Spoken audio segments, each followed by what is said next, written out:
మాకు దర్శనం confirm. Exams మేము ఇప్పుడు తిరుపతికి వచ్చాము. ఇక్కడ ఎస్ఎస్డి టోకెన్స్ కోసం వెయిట్ చేస్తున్నాం. మాకైతే సర్వదర్శనం టికెట్స్ దొరకలేదు. సో మేము ఎస్ఎస్డి టోకెన్స్ కోసం వచ్చి వెయిట్ చేస్తున్నాము. క్యూ చూడండి.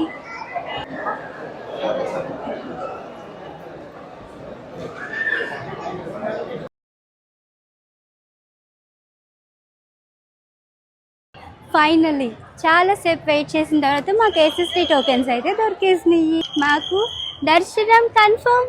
మీకు ఎవరికన్నా టికెట్స్ కావాలనుకుంటే తిరుపతి వచ్చే వాళ్ళకి చెప్తున్నాను, 3 చోట్ల అయితే మీకు ఈ ఎస్ఎస్డి టోకెన్స్ ఇస్తున్నారు. ఒకటి భూదేవి కాంప్లెక్స్ అండ్ ఇంకోటి విష్ణు కాంప్లెక్స్, ఇంకోటి శ్రీనివాస కాంప్లెక్స్. ఈ 3 ప్లేసెస్లో మీకు ఎస్ఎస్డి టోకెన్స్ అవైలబుల్గా ఉంటాయి. మాకైతే శ్రీనివాసలో దొరికింది. మనం ఇప్పుడు ఎస్ఎస్డి టోకెన్స్ తీసుకున్న తర్వాత స్వామివారి అన్నప్రసాదానికి వచ్చాము. మనకైతే సాంబార్ రైస్ ఇచ్చారు అండ్ పెరుగన్నం కూడా ఇచ్చారు. నేను పెరుగన్నం తినను కాబట్టి ఓన్లీ సాంబార్ రైస్ తింటున్నాను.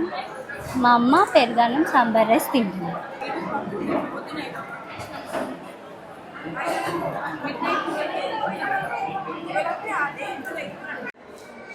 ఇప్పుడే అన్నప్రసాదాలు కంప్లీట్ చేసుకున్నాము, తినేసాము. రూమ్కి వెళ్తున్నాం. మేము రూమ్ ఇక్కడే తీసుకున్నాము. ఇదే మా రూమ్. మేము చక్కగా అన్నప్రసాదం తినేసి రూమ్లోకి వచ్చాము. రూమ్ తీసుకున్నాము అండ్ ఇప్పుడు మేము ఫ్రెష్ అయిపోయి ఇక్కడ కింద కొండ కింద ఉన్న సరౌండింగ్ టెంపుల్స్ అన్నీ చూస్తాము.